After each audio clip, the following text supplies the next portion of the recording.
In 1953, Alfred Hershey and Martha Chase confirmed DNA's preeminent role in genetics by demonstrating that DNA is the genetic material of a virus called phage T2. The phage, which infects E. coli, consists of a head, sheath, tail, and base plate made of different proteins. DNA is packaged within the head of the virus.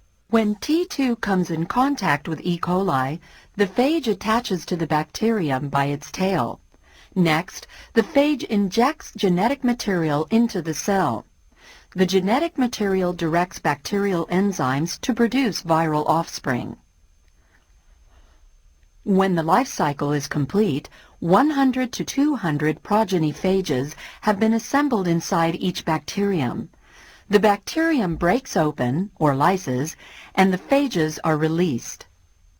Since T2 consists of only DNA and protein, Hershey and Chase reasoned that the genetic material must be one of the two components, so they designed an experiment to determine which it is.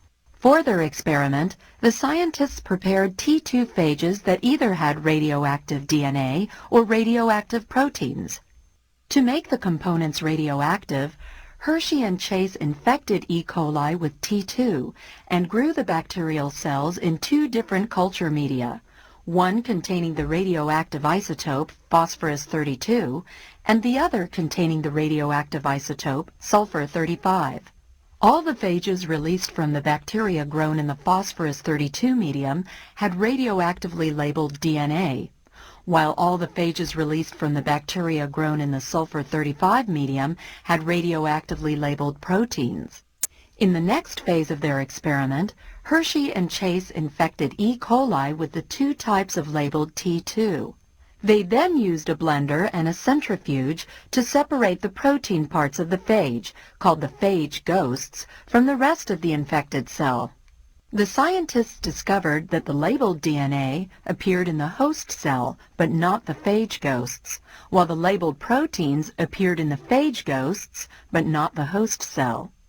In addition, the progeny of the T2 with labeled DNA were radioactive, while the progeny of the T2 with labeled proteins were not radioactive.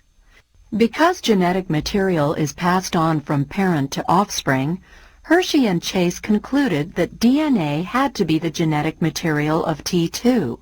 Their results helped convince the scientific community that DNA was the hereditary material.